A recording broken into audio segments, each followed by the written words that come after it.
आज अपने current GK के अंदर दिल्ली के बारे में बात करें। दिल्ली के संबंध में याद करो, मैंने केंद्र शासित प्रदेशों से रिलेटेड एक वीडियो उपलब्ध करवाया था आपको।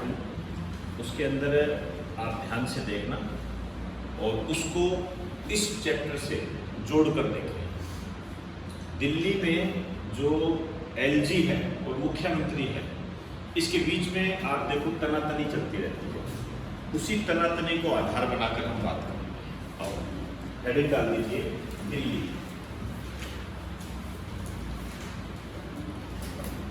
दिल्ली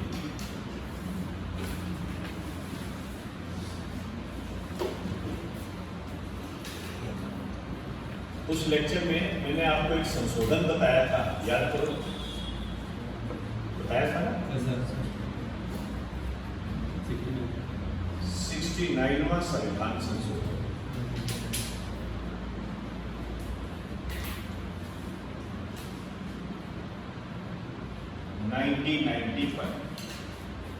ये बताया था 69वां संशोधन। अब देखो, कोई भी संशोधन होता है ना, तो उसमें आर्टिकल जुड़ते हैं। तो इसके तहत क्या है, 2 नए आर्टिकल जुड़े हमारे साथ, ऐसे करके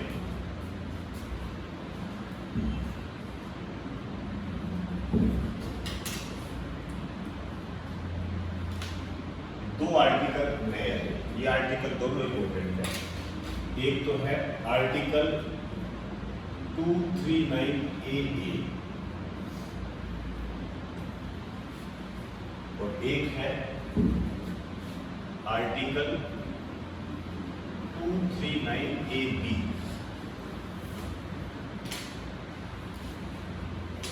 आर्टिकल 239AA और आर्टिकल 239AB, दोनों आर्टिकल आपको पता होने चाहिए, इंपॉर्टेंट है, ध्यान रखना। ए है, ए बी है, ये क्लियर होगी। तो दिल्ली के लिए कौन सा संशोधन किया गया था? 69वां संविधान संशोधन 1991 में। जब हम संशोधन करते हैं तो सामान्यतः आर्टिकल जुड़ते हैं, और जब आर्टिकल जुड़ते हैं तो ध्यान रखना ये कैपिटल अक्षर में आते हैं। ये छोटी छोटी बातें आपकी जानकारी में, जहां कैपिटल में आ गया है इसका मतलब वो संशोधन के तहत जुड़ा है। अब इसमें क्या बात कही गई है, क्या कहता है आर्टिकल 239AA? इसके नीचे लिखो, इसके तहत पहला लिखो। एक तो दिल्ली को, मैं जैसे लिख रहा हूं वैसे लिखो। एक तो दिल्ली को विशेष दर्जा दिया गया।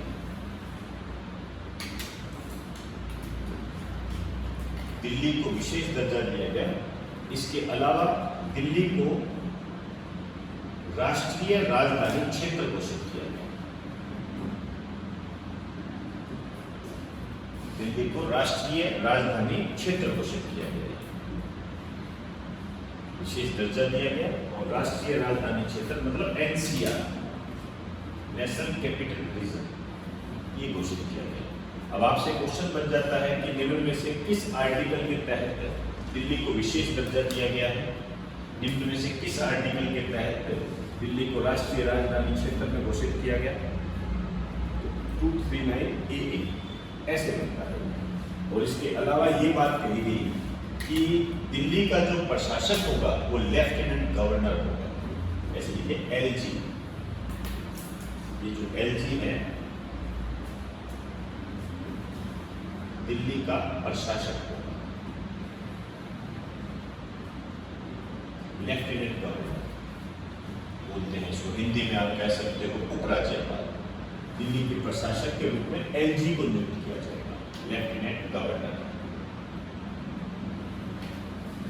अब देखिए, एक ये कहा गया कि दिल्ली के लिए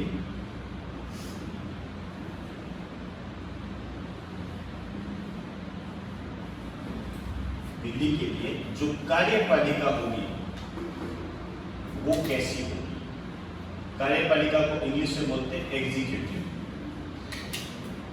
कौन होगा उसके अंदर, ठीक है ना?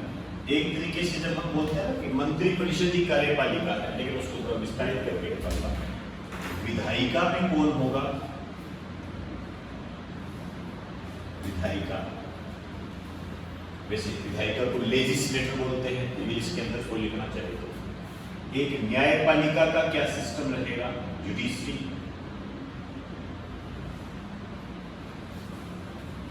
ये तीन बातें इसके अंदर बताई गई।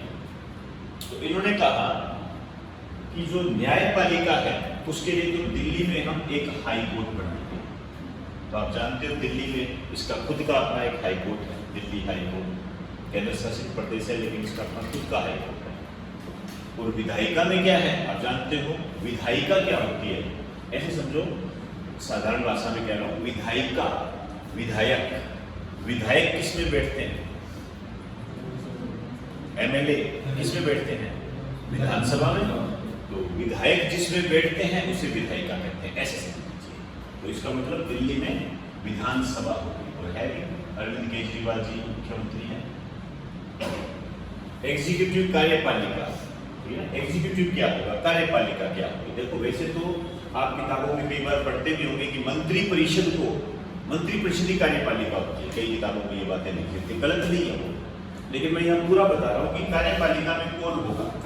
एलजी होगा। ठीक वैसे जैसे राज्यों में राज्यपाल होता है, लेफ्टिनेंट गवर्नर होते हैं इसको, और सीएम होगा, चीफ मिनिस्टर होगा, और काउंसिल ऑफ मिनिस्टर, मंत्री परिषद, काउंसिल ऑफ मिनिस्टर, ऐसे एलजी, सीएम और मंत्री परिषद दिल्ली के लिए ये रहेगा।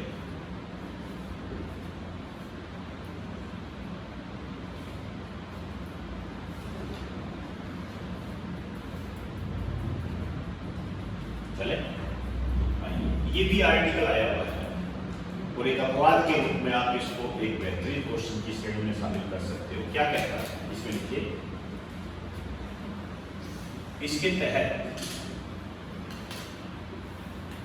इसके तहत यदि दिल्ली की प्रशासनिक व्यवस्था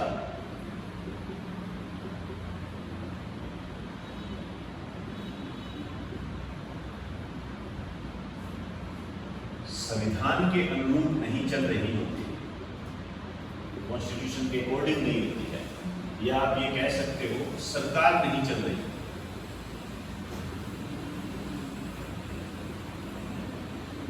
सिंपल भाषा में कहो सरकार नहीं चल रही होती है, संविधान के अनुरूप नहीं है, तो उपराज्यपाल को हम क्या कहते हैं? लेफ्टिनेंट गवर्नर, शॉर्ट फॉर्म में क्या कहते हैं? एलजी। राष्ट्रपति को दिल्ली में राष्ट्रपति शासन, प्रेसिडेंट रूल, राष्ट्रपति शासन लगाने की सिफारिश कर सकता है।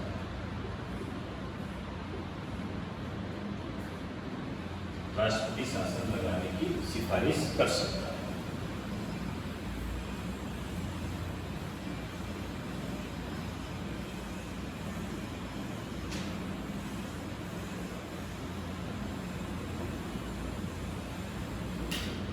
राष्ट्रपति शासन लगाने की सिफारिश कर सकता है।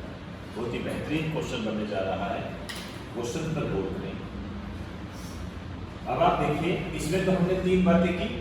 दिल्ली को विशेष दर्जा एनसीआर घोषित करना इस आर्टिकल के तहत, एलजी दिल्ली का प्रशासक होगा, दिल्ली को संभालेगा, और दिल्ली के लिए कार्यपालिका भी होगी, विधायिका भी होगी, न्यायपालिका भी होगी। याद कीजिए, इस संबंध में भी मैंने आपको एक आर्टिकल करवाया था पिछली क्लास में, पिछले लेक्चर में मैंने आपको करवाया था कि दिल्ली, जम्मू कश्मीर, पुडुचेरी में विधानसभा है, इस आर्टिकल के तहत तो जोड़कर पड़ेगी।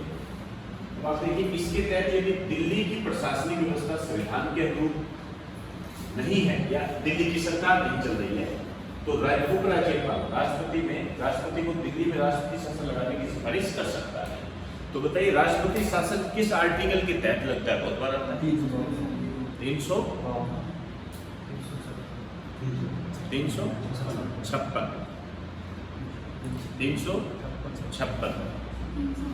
352 356 आप बताइए 356 आंसर बदल दिया मोहम्मद को देखते हुए आप बताइए 356। ध्यान रखना राष्ट्रपति शासन जो लगाया जाता है राज्यों में जो राष्ट्रपति शासन लगाया जाता है वो 356 के तहत लगाया जाता है। ठीक है, कॉन्स्टिट्यूशन में बहुत गंभीरता के साथ इसको पढ़ते हैं, नजरअंदाज मत किया करो। आर्टिकल 352 बेस्ट होते हैं ये नेशनल इमरजेंसी। ठीक है, 356 प्रेसिडेंट रूल राष्ट्रपति शासन और 360 फाइनेंस इमरजेंसी वित्तीय आपात। कभी मत भूल जाना। लेकिन अब मैं आपसे क्वेश्चन पूछना चाह रहा हूं कि दिल्ली में राष्ट्रपति शासन लगाने का जो उल्लेख है भारतीय संविधान के किस आर्टिकल में है? 239A में। समझ में आई बात? सही। एक तरीके से अपवाद मान सकते हो आप इसको, और अपवाद क्वेश्चन होते हैं। ये होगी सारी बात।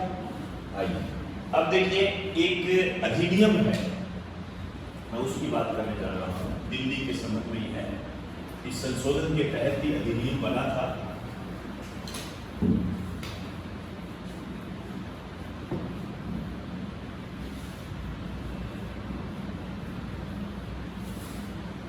अधिनियम का नाम लिखिए दिल्ली, ऐसे लिखो संबंधित अधिनियम। अधिनियम को एक्ट बोलते हैं।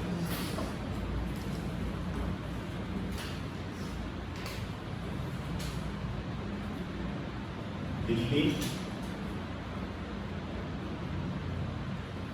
राष्ट्रीय राजधानी राज्य क्षेत्र अधिनियम 1991। दिल्ली राष्ट्रीय राजधानी राज्य क्षेत्र अधिनियम 1991।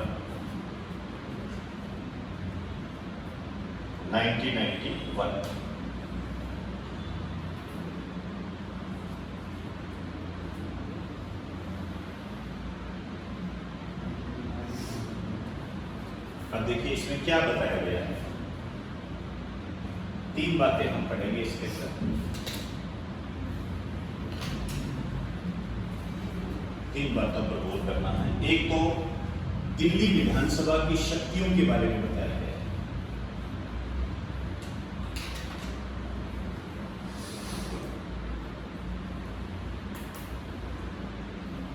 दिल्ली विधानसभा की शक्तियां क्या है?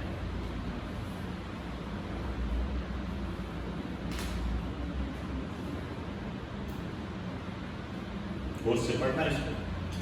दिल्ली विधानसभा की शक्तियों के बारे में बताया गया है इस एक्ट के तहत, जो 1991 में बना था, 1991 में बना।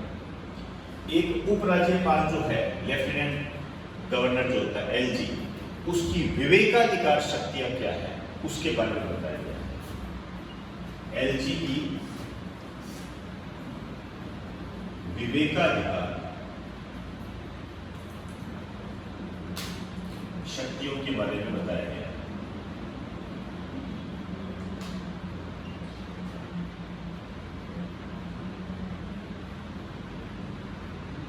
विवेकाधिकार शक्तियों के बारे में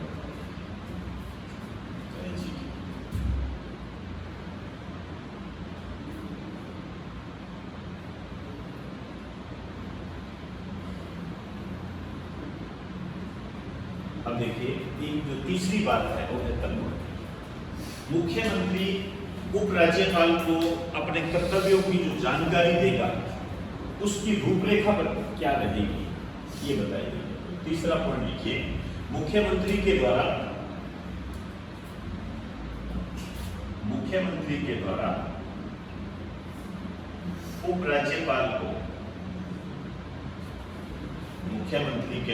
उपराज्यपाल को जानकारी देने के संबंध में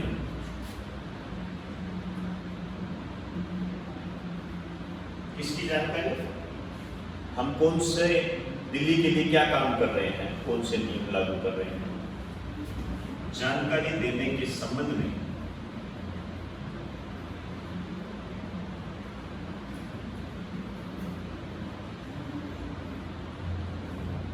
कर्तव्यों की रूपरेखा बताई गई है। क्या रूपरेखा है ये बताई गई है। तो ये 3 बातें इसके अंदर है। हो सकता है अस्पष्टता हो इसके अंदर। तो 3 बातें बताई गई हैं जो कि 69वें संविधान संशोधन के तहत ये एक्ट बनाया गया था, अधिनियम बना था।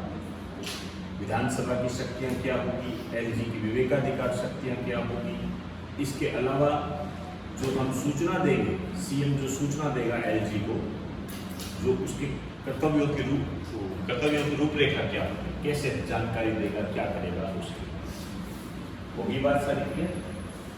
अब ये सारी बातें हो गई। इसके बाद क्या हुआ, चलता रहा।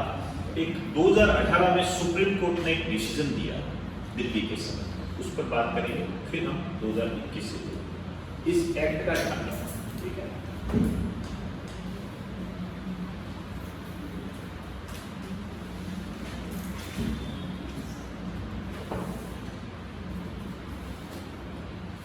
मैं ऐसे लिखा, हेडिंग डाल दीजिए, दिल्ली के संबंध में,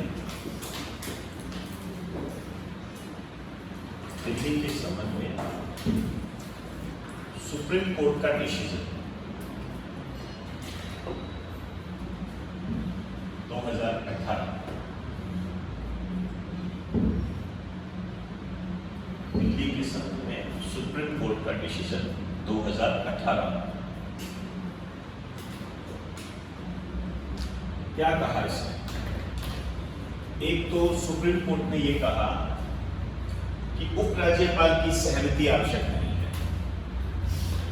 ठीक है। ये बात है, ये लीजिए,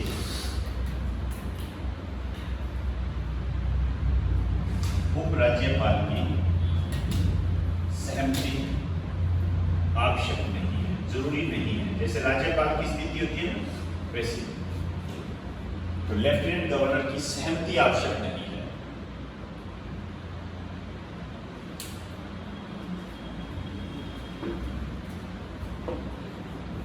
आप जानते हो इस टाइम अरविंद केजरीवाल काफी समस्याएं चल रही थी उस टाइम एलजी और सीएम के बीच। तो उपराज्यपाल की सहमति आवश्यक नहीं है, लेकिन यहाँ 3 बातें कही गई। ठीक है, उपराज्यपाल की सहमति आवश्यक नहीं है, मान लिया, लेकिन 3 क्षेत्र ऐसे हैं जिनमें आपको उपराज्यपाल की सहमति लेनी पड़ेगी। अब ये आपके लिए इंपॉर्टेंट है। अब ये 3 क्षेत्र कौन से हैं, इनका नाम लिखिए। ऐसे करेंगे, अपवाद, एक्सेप्शन, इनमें आपको सहमति लेनी पड़ेगी। जैसे यदि भूमि के संबंध का कोई मामला है तो आपको सहमति लेनी पड़ेगी। जैसे दिल्ली पुलिस, मतलब पुलिस से संबंधित यदि कोई मामला है तो आपको सहमति लेनी पड़ेगी। इसके अलावा कोई सार्वजनिक व्यवस्था है, पब्लिक अरेंजमेंट है, उस संबंध में आपको सहमति लेनी पड़ेगी। तो ये 3 बातों पर गौर करना। 3 क्षेत्रों में एलजी की सहमति आवश्यक है। ये एक्सेप्शनल है, अपवाद है।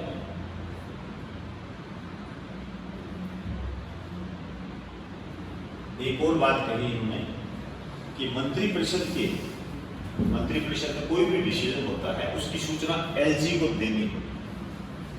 यहाँ पर मंत्रिपरिषद के डिसीजंस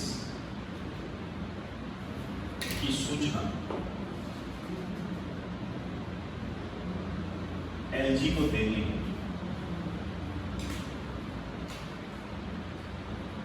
मंत्रिपरिषद कोई भी डिसीजन लेता है उसकी सूचना एलजी को देनी होगी। और आगे ये भी बात कहता है, मंत्रिपरिषद की सलाह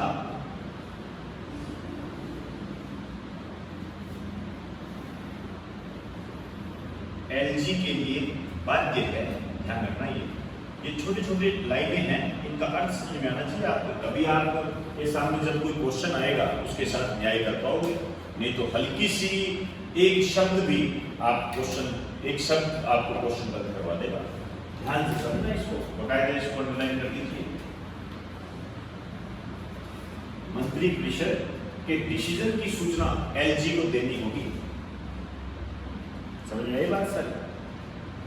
एलजी को देनी होगी और मंत्री परिषद की सलाह एलजी के लिए बाध्य है। मतलब मंत्री परिषद, दिल्ली का मंत्री परिषद यदि एलजी को ये सलाह देता है कि हमें प्रदूषण को रोकने के लिए ओड-इवन फार्मूला लागू करना पड़ेगा, तो इस सलाह को एलजी मानने के लिए बाध्य है। एक एग्जाम्पल बताया, मना नहीं कर सकते। इस राज्यपाल के पास इसी टाइप का एक सिस्टम होता है। आइए दूसरा लिखिए,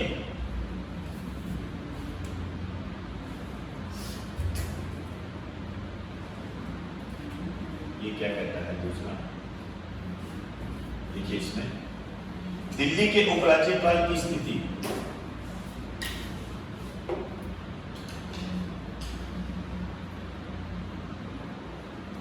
दिल्ली के उपराज्यपाल की स्थिति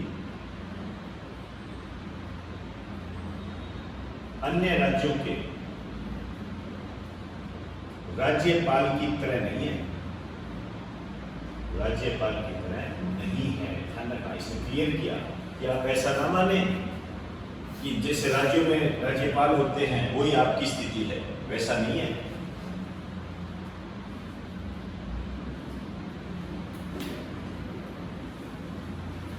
दिल्ली के उपराज्यपाल की स्थिति अन्य राज्यों के राज्यपाल की तरह नहीं। आप राज्यपाल से उसको कंपेयर नहीं कर सकते, ठीक है, ये बात कही।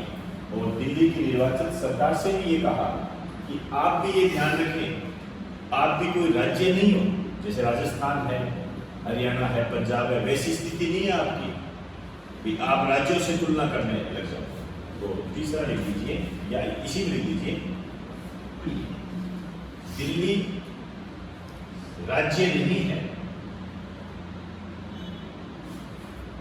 दिल्ली राज्य नहीं है, यह है दिल्ली की निर्वाचित सरकार को ध्यान में रखना होगा। देखिए कैसे बैलेंस डिसीजन दिया है। उपराज्यपाल के लिए क्या कहता है कि जो दिल्ली का उपराज्यपाल है वो राज्यपाल की तरह नहीं है जैसे राज्यों में होता है। और दिल्ली सरकार को क्या कहता है कि आप भी किसी बैंड में ना रहे, ठीक है आप निर्वाचित होकर आए हो, लेकिन जैसे राज्य में सरकार निर्वाचित होकर आती है वैसे नहीं हो आप। स्पष्ट कर दिया कि दिल्ली राज्य नहीं है, क्लियर कर दिया। ये इनका डिसीजन था, वो भी बात सारी 2018 डिसीजन दे दिया। इस डिसीजन के बाद क्या हुआ, अब मेरी बात को ध्यान से समझना।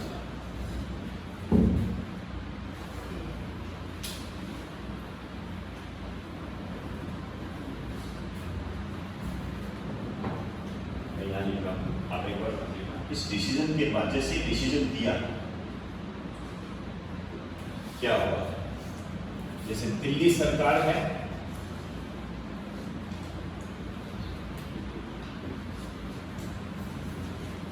इसमें क्या है,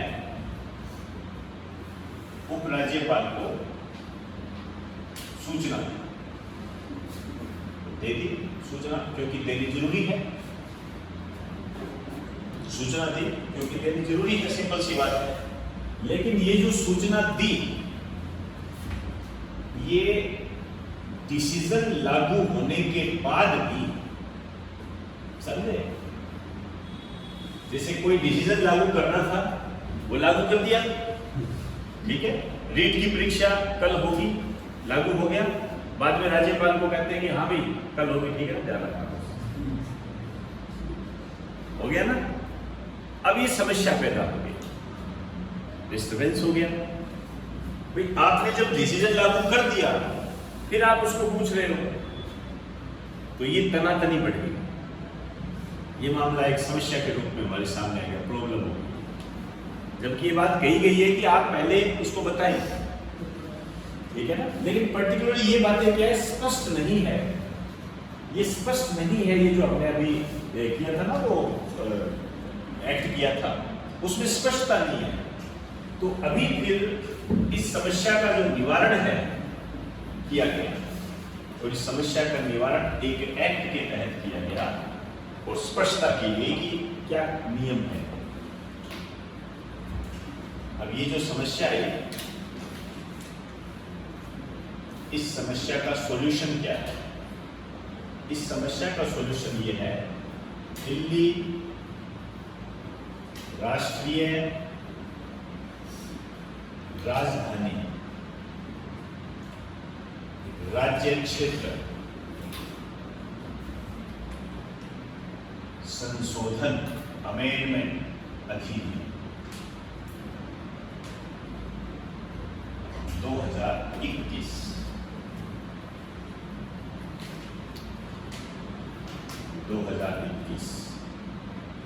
ये एक नया संशोधन आया, उसी एक्ट में किया गया जो 1991 का है ना।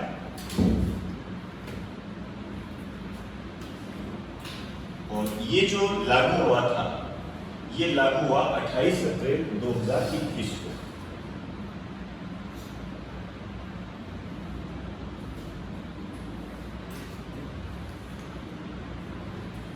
अप्रैल 2021 को इसको लागू कर दिया गया। इसमें क्या प्रावधान दिए गए? इसमें यह प्रावधान किया गया कि दिल्ली सरकार का जो अर्थ है ना, दिल्ली सरकार का अर्थ है लेफ्टिनेंट गवर्नर। दिल्ली सरकार का अर्थ लेफ्टिनेंट गवर्नर है।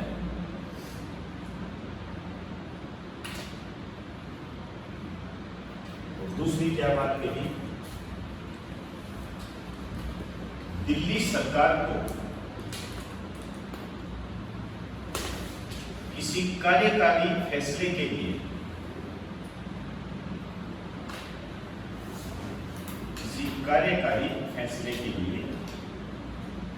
उपराज्यपाल की इजाजत लेनी होगी।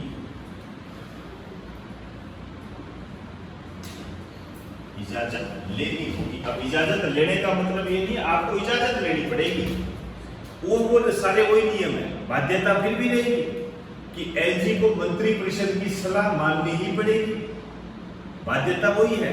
लेकिन ये जो इन्होंने डिसीजन लागू होने के बाद में जो इसको सूचना दी थी ना, वो प्रक्रिया खत्म हो गया, वो नहीं कर सकते। मतलब आपको ये देखो, किसी कार्यकारी फैसले के लिए एलजी की इजाजत लेनी होगी। मतलब अब ये जो काम जो इन्होंने किया था वो अब दोबारा नहीं कर सकते। क्यों? इस संबंध में कानून बना दिया, स्पष्ट कर दिया इस संशोधन के तहत।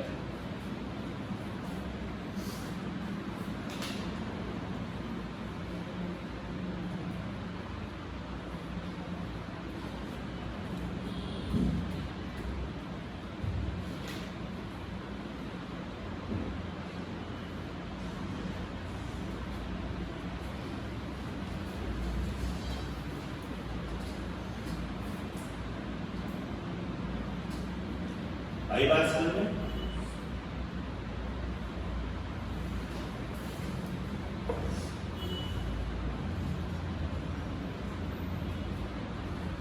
दिल्ली सरकार का मतलब एलजी है, इसका अर्थ क्या निकला? इसको यदि हम स्पष्ट करें, इसके कहने का मतलब है कि यदि दिल्ली की विधानसभा कोई कानून बनाती है या दिल्ली सरकार जो कोई कानून बनाती है तो उस संबंध में उसका अर्थ एलजी ही होगा। मतलब सारा करता धरता वही है। ये सेम वैसे ही है जैसे राज्यों के संबंध में होता है। जैसे हम कहते हैं कि राज्य की कार्यपालिका का प्रधान कौन होता है? राज्यपाल। और वो उत्तरदायी होता है, राज्य में जो भी काम होता है ना उसके लिए राज्यपाल रिस्पॉन्सिबल होता है, चाहे वो बाध्य हो चाहे कैसे ही हो, रिस्पॉन्सिबल वही होता है। कभी तो वो आपने देखा होगा, कभी राज्य का जब बजट आता है तो राज्यपाल जब सम्मेलन को एड्रेस करता है तो क्या कहता है? मेरी सरकार। इसी तरीके से हम सेंटर में देखें तो जब सेंटर का बजट आता है तो राष्ट्रपति क्या कहता है? मेरी सरकार। सरकार सेंटर में राष्ट्रपति की ही होती है और स्टेट में राज्यपाल की होती है। ये हमेशा ध्यान रखना। आप एक लाइन लिख सकते हो, लिखिए। अर्थात दिल्ली विधानसभा के द्वारा, अर्थात दिल्ली विधानसभा के द्वारा बनाए गए, दिल्ली विधानसभा के द्वारा बनाए गए किसी भी कानून के संबंध में, दिल्ली विधानसभा के द्वारा बनाए गए किसी भी कानून के संबंध में सरकार का अर्थ एलजी होगा, सरकार का अर्थ एलजी होगा।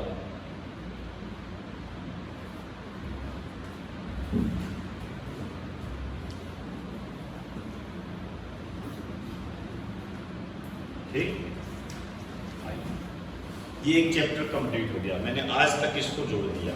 अब जो भी आगे इसके अंदर नया ऑपरेशन आए आप इसको करते जाइए, साथ साथ आपको बताता भी जाऊंगा। लेकिन अब जब भी इस संबंध में कोई आप न्यूज़ पढ़ोगे तो पहले जो आपको लेक्चर दिया था इस लेक्चर को मिला के देख लेना। अब आप अखबार जब पढ़ोगे तो आपको आनंद आएगा अखबार पढ़ने। बस यही होता है पढ़ने का तरीका। आपकी डाटा क्लियर होनी चाहिए, क्या पढ़ना है, मेरे काम की क्या चीज़ें हैं, मैं जो अखबार पढ़ रहा हूँ या जो भी मैं बात कर रहा हूँ उससे मेरे एग्जाम्स के संबंध में कौन से पॉइंट आते हैं, आपको बस उसी के दायरे में रहना, फिर कोई समस्या नहीं आती। ये एक पॉइंट अपना कंप्लीट हो गया। अब मैं बात करूंगा सुभाष चंद्र बोस के संबंध में। अच्छे क्वेश्चन बनते हैं इस पर।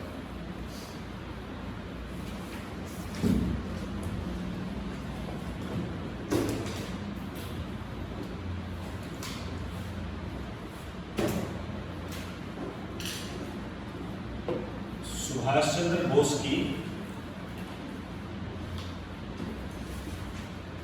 125वीं जयंती।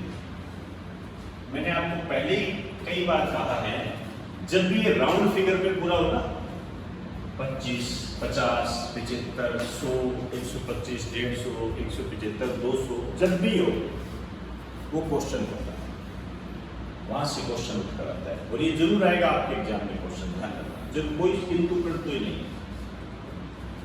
ये बनाएगी 23 जनवरी 2021 को, 23 जनवरी 2021 को बनाएगी। अब देखिए ये जो सुभाष चंद्र बोस है, इनके बारे में कितनी भी बातें कर लीजिए, एग्जाम की दृष्टि से सारी की सारी बातें इंपॉर्टेंट है। नेताजी किसने कहा, दिल्ली कब गए, दिल्ली चलो का नारा कब दिया, जापान कब गए, सिंगापुर में भारत की अस्थायी सरकार का गठन किया, आज़ाद हिंद फौज वगैरह सब कुछ। अंडमान निकोबार के कुछ द्वीप समूह हैं उनके नाम रखे गए हैं, शहीद द्वीप, स्वराज द्वीप, सुभाष चंद्र बोस वगैरह द्वीप, ये उस पर क्वेश्चन भी आए हैं। ये सब बातें हम कर चुके हैं, ठीक है। इसलिए यहाँ पर उठाकर इसको उलझाना नहीं चाहता, बस इतना ध्यान रखें फिलहाल यही आपके लिए काम की चीज़ है कि इनका जो जन्म हुआ था वो 23 जनवरी 1897 में हुआ था। ये पूछे जाते हैं इस तरीके से, वो एग्जामिनर ना आपसे पूछ लेता है, क्योंकि 125 वर्ष पूरे हुए ना, इसलिए ये नहीं हो सकता ये ना पूछे कि 125 वर्ष पूरे हुए हैं, ऐसा ना पूछे। आपसे कहते हैं कि ये बताओ सुभाष चंद्र बोस का जन्म कहाँ हुआ था, ठीक है ना, और कब हुआ था, बर्थडे पूछ लेगा, कब बनते हैं ये हुआ था, स्थान था कटक, आप जानते हो ओडिशा में लगता है, पहले इसको ओडिशा कहते थे।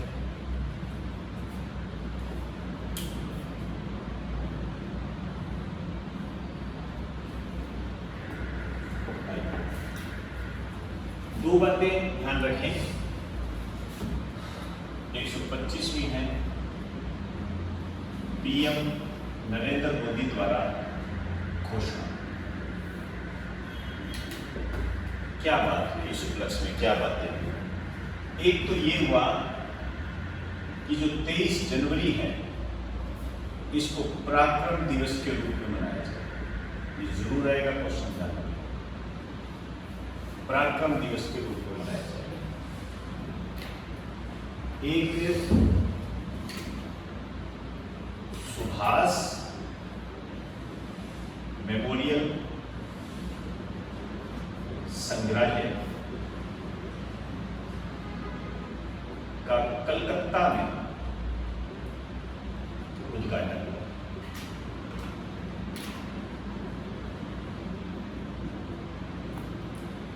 कलकत्ता में उद्घाटन।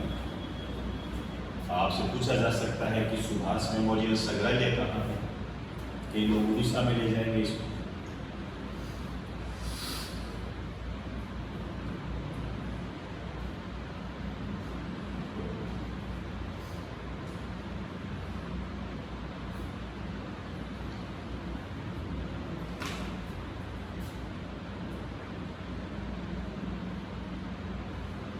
आगे ना कैसे तीन तीन क्वेश्चन सीधे सामने आ रहे हैं।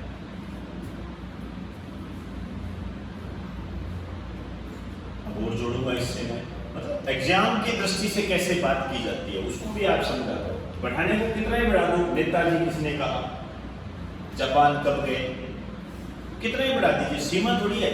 लेकिन ये आपको जानकारी होगी कि नेशन मूवमेंट में हम इसको पढ़ते हैं, खूब दम लगाकर पढ़ते हैं इसको। इनके जन्म से लेकर इनकी मृत्यु तक चले जाते हैं। और तो और आजाद हिंद फौज पर जो मुकदमा चलाया गया था वहां तक चले जाते हैं। जो इन्होंने ब्रिगेड बनाई थी, रेजिमेंट बनाई थी, नेहरू, गांधी, सुभाष, तुम मुझे खून दो मैं तुम्हें आजादी दूंगा, ये नारा कब दिया था, यहां तक बात करते हैं। भारत की अस्थायी सरकार का गठन, अंडमान निकोबार पर तिरंगा कब फैलाया, सारी बातें हम करते हैं इसलिए। लेकिन यहाँ इसको करने की आवश्यकता है। यहाँ हमें हमारे सामने जो नई बात आई है वहां से हम कैसे क्वेश्चन निकालें। जैसे एक क्वेश्चन वो बेहतरीन बनता है कि इनकी जयंती पर एक पुरस्कार दिया जाता है, ये संबंधित पुरस्कार जो इनकी जयंती पर दिया जाता है।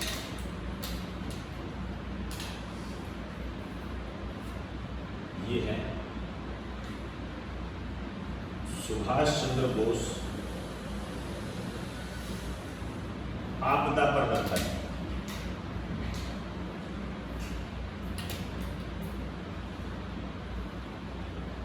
आपदा प्रबंधन पुरस्कार, Subhash Chandra Bose disaster management prize. मैं लेटेस्ट की बात करूंगा, 2021 में किसको मिला, बहुत इंपॉर्टेंट बात करता है। लेटेस्ट में किसको मिला है? एक तो ध्यान रखना, इस पुरस्कार का जो एडमिनिस्ट्रेटर है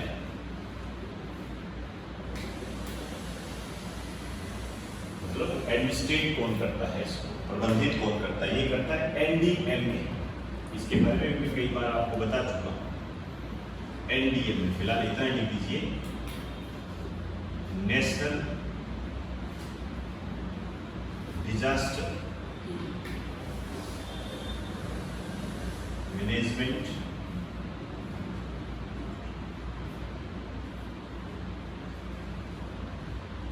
अथॉरिटी, राष्ट्रीय आपदा प्रबंधन प्राधिकरण अथॉरिटी, ये करता है। और ये जो पुरस्कार है इसकी दो कैटेगरी है, दो श्रेणियां हैं इसकी।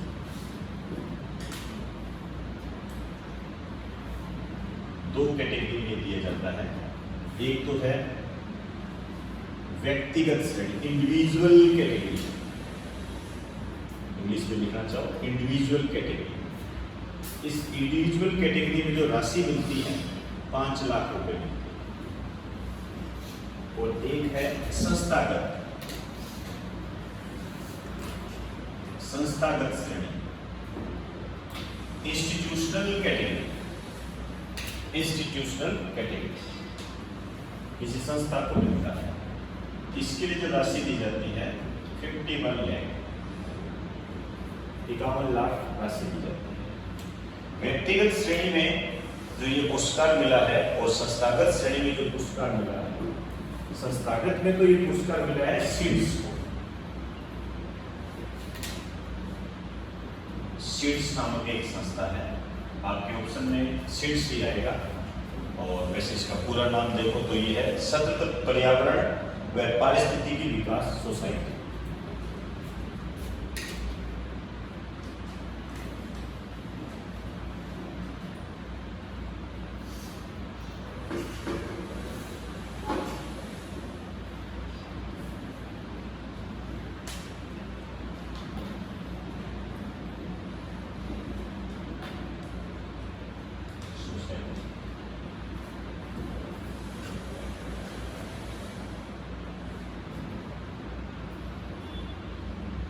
व्यक्तिगत श्रेणी में जो ये दिया गया है राजेंद्र कुमार भंडारी को।